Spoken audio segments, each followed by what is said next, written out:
नमस्कार साथियों, तो आज आपको ले चलते हैं देव पशाकोट जी के मंदिर पे। और ये गांव कधार से देवीधार या देवीधड़ और उसके साथ ही विंच कैंप की पहाड़ियों का सुंदर नज़ारा। ये है विंच कैंप और इसी के साथ हमें दिखाई दे रही है देवीधड़ की पहाड़ियाँ और टाटरी धार। और इसी के साथ हिम मंडित पीछे श्रृंखलाएं दिख रही है हमें धौलाधार की। तो चलिए आपको ले चलते हैं देव पशाकोट जी के मंदिर पर। जय देव पशाकोट।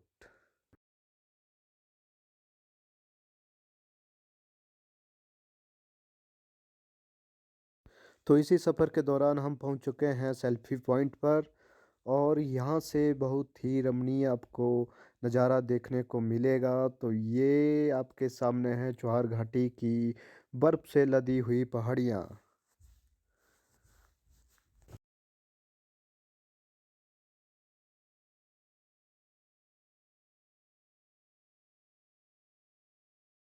सच में यह नज़ारा बहुत बहुत बहुत ही सुंदर है।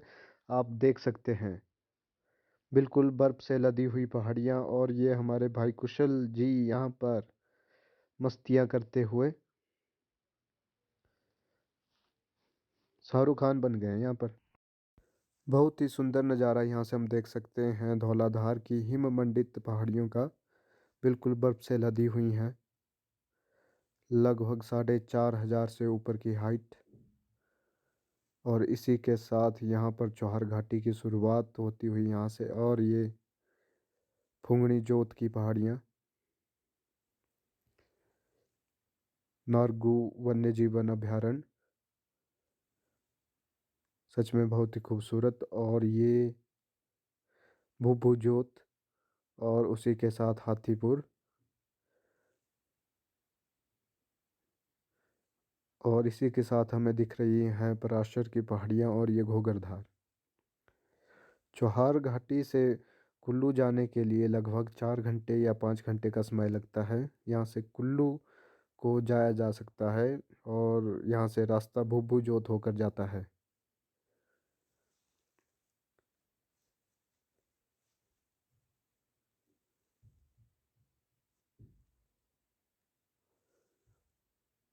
ये यहाँ पर फुंगनी जोत, ये पत्थर सीख और धुंध में लिपटा हुआ थमसर पास।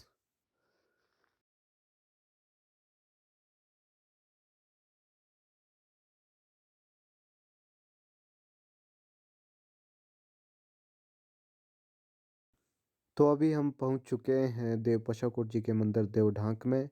तो देख सकते हैं आप यहाँ की खूबसूरती। यह मंदिर एक ढांक पर बना है, इसलिए इसे देव ढांक का मंदिर कहा जाता है, जो कि देव पशाकोट जी को समर्पित है।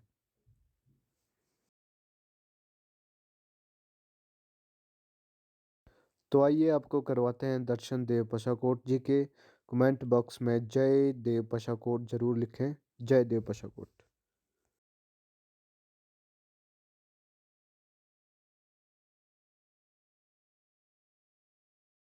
बहुत ही खूबसूरत नज़ारा हमें यहाँ से देखने को मिल रहा है देव पशाकोट जी के ऊपर देव ढांक के मंदिर से। और इसी रास्ते से होकर हम जाएंगे मैठी भज ज्ञान को। जय देव पशाकोट।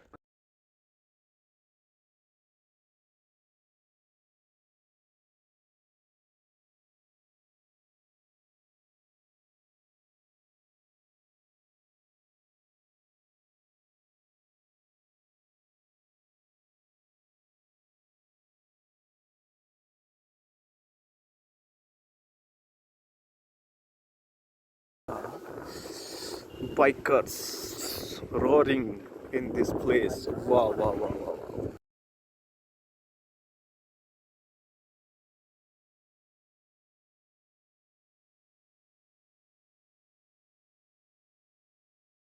और अभी हम पहुंच चुके हैं गांव टिक्कन में।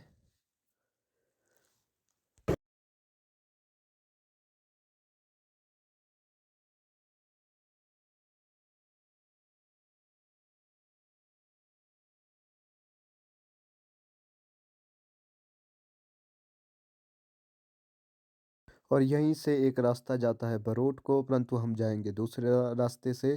थल्टकोट वाले रास्ते पे हम चल चुके हैं देव पशाकोट जी के दूसरे मंदिर की तरफ।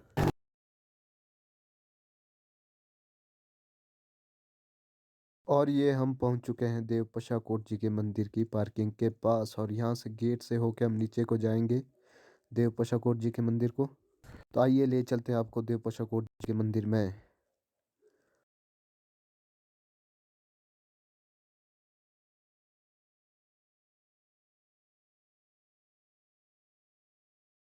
सड़क से थोड़े ही नीचे है देव पशाकोट जी का नाला डेहरा का मंदिर। तो कम से कम 100 सीढ़ियाँ यहाँ से हमें नीचे उतरना है, और हम पहुँच जाएंगे देवता के मंदिर में। बोलो जय देव पशाकोट। बहुत ही भव्य यह मंदिर है। आइए आपको दर्शन कराते हैं।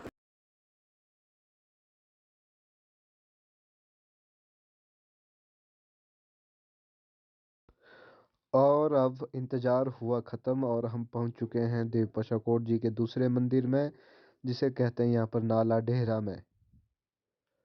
जय देव पशाकोट लिखना ना भूले साथियों, जय देव पशाकोट। और ये आपको दर्शन करवाते हैं देवता के मंदिर के। घने और ऊंचे देवदारों के बीच में बसा ये मंदिर। तो चलिए दर्शन करते हैं मंदिर में जाकर। तो ये आप देख सकते हैं हम पहुंच गए हैं देव पशाकोट जी के मंदिर में, और अब हम मंदिर के प्रांगण में प्रवेश करने वाले हैं। जय देव पशाकोट। पानी की व्यवस्था यहाँ पर,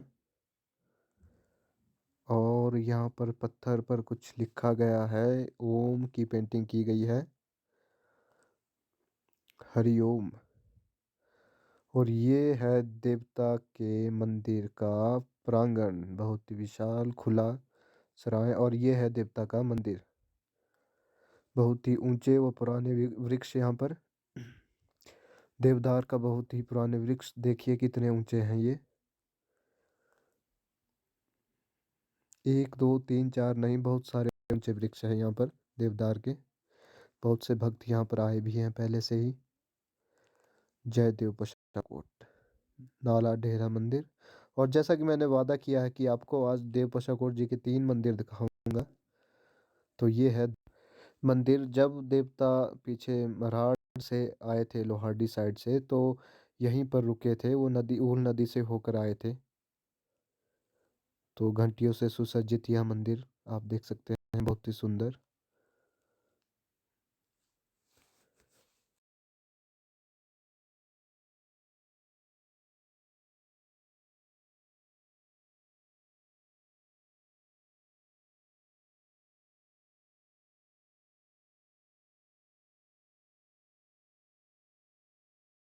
हर साल हजारों श्रद्धालु यहाँ पर आते हैं, तो उनकी व्यवस्था के लिए यहाँ पर जगह जगह पर सराएं भी बनाई गई हैं, तथा रहने का भी इंतजाम है श्रद्धालुओं के लिए।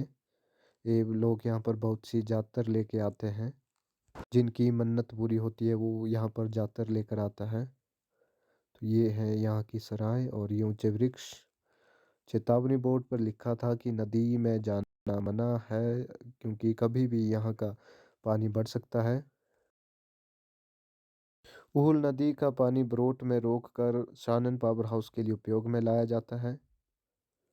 और उसी के साथ ऊहल नदी के बारे में आपको बताता हूँ। यह निकल 2 धाराएं मिलती हैं ब्रोट में, तो ऊहल नदी बनती है। ऊहल नदी को देव पशाकोट जी की माता भी माना जाता है।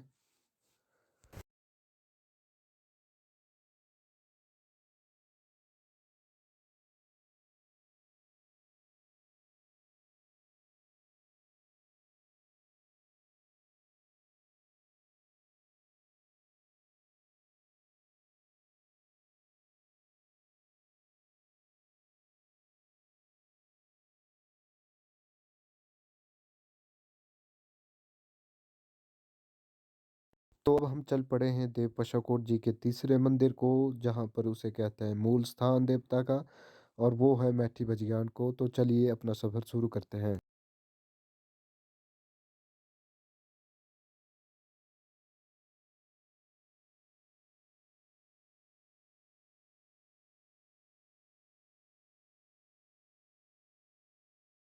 देवता का मूल स्थान मंदिर थोड़े ही दूर है, तथा चढ़ाई वाला रास्ता है, लगभग 25 मिनट लगते हैं। तो इसी दौरान हमें कुशल भाई जी के द्वारा देवता की कुछ कहानियाँ भी सुनाई गई। जैसा कि आपको विदित है कि देवता बाल रूप में पीछे लोहारडी के मरहाट गांव से यहाँ नाला डेरा को पहुंचा और उससे आगे की कहानी सुनाते हुए कुशल भाई ने कहा कि जब देवता नाला डेरा में रहता था तो उन्हें एक कन्या से प्रेम हो गया जो कि माता नकटी थी।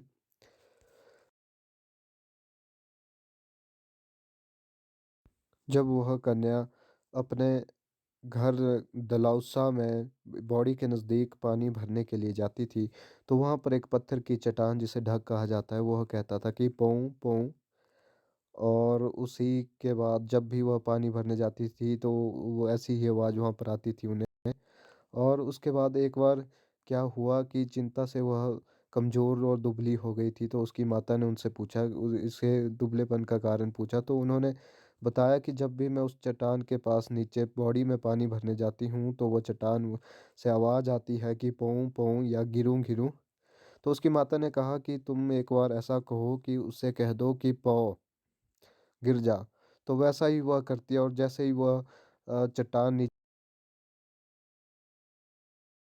नीचे गिरती है तो वह कन्या भी उसी चट्टान के साथ आकर सीधे ही नाला देहरा पहुंचती है जहाँ पर देवता होता है और उस कन्या का स्वयंवर देवता के साथ हो जाता है जिसके बाद दोनों वैवाहिक जीवन में गृहस्थ जीवन में बस जाते हैं।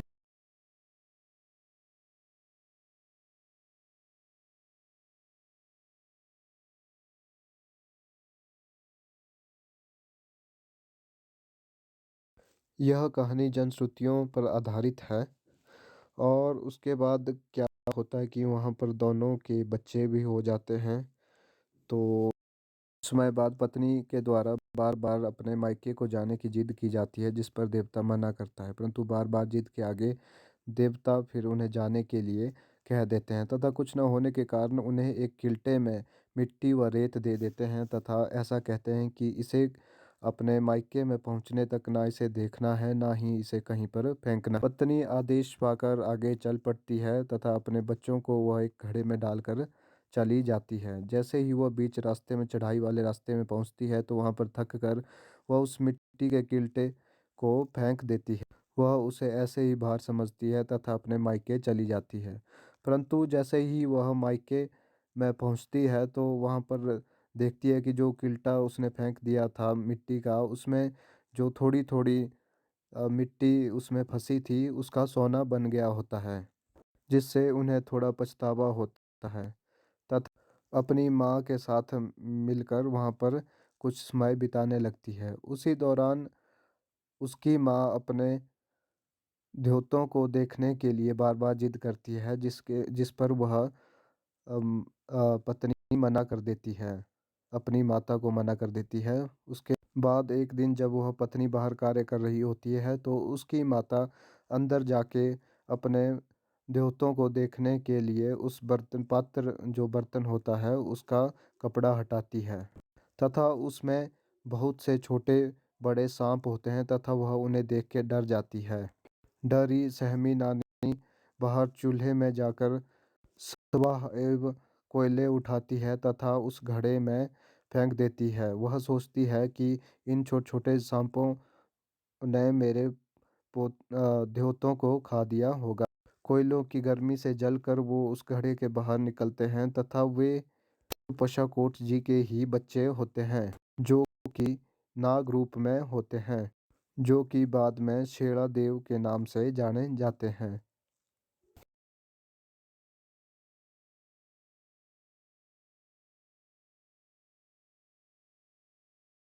तो इसी तरह हम पहुंच चुके हैं गांव मैठी बजग्यान में जहां पर देवता का मूल स्थान है।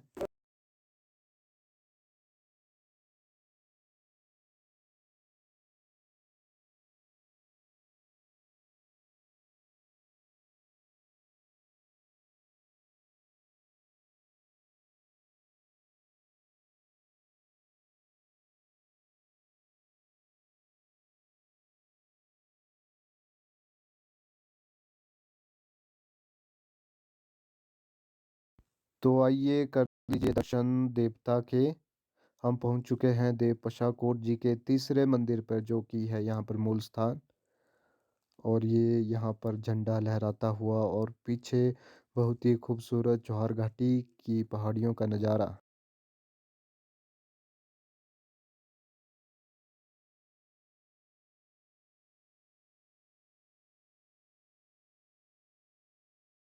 बहुत ही सुंदर यहाँ पर मंदिर में लकड़ी पर नक्काशी की गई है और देवता का मोहरा भी यहाँ पर बनाया गया है।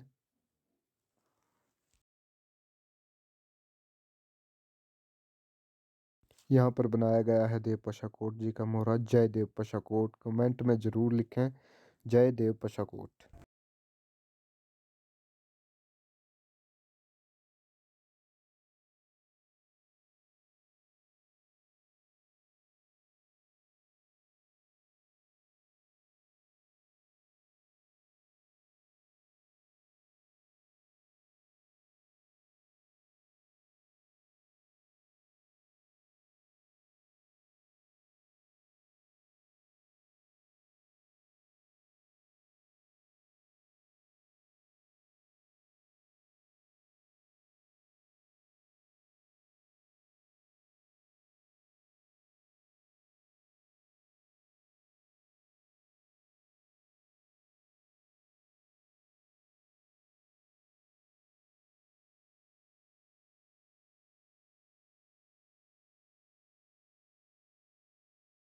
अब हम फिर वापस चल पड़े हैं नाला डेरा की तरफ, जहाँ पर हमने बाइक लगाई है।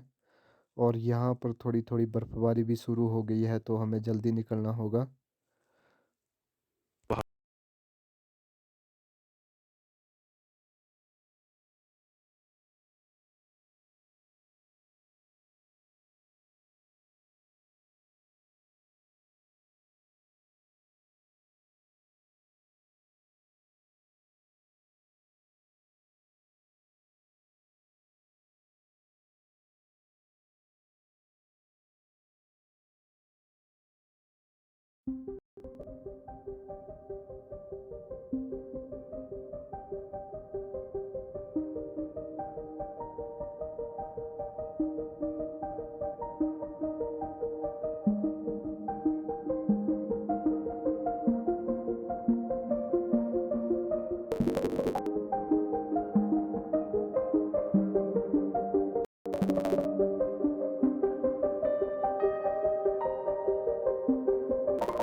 तो अभी हम पहुंच चुके हैं घटासनी में। रास्ता थोड़ा ख़राब हो गया है और ऊपरी क्षेत्रों में बर्फ़बारी हो रही है, तो इसी के बाद हम आपसे फिर मिलेंगे अगले व्लॉग में, तब तक बने रहिए हमारे चैनल के साथ और वीडियो अच्छी लगे तो सब्सक्राइब ज़रूर कीजिए और इसे अधिक से अधिक देखें।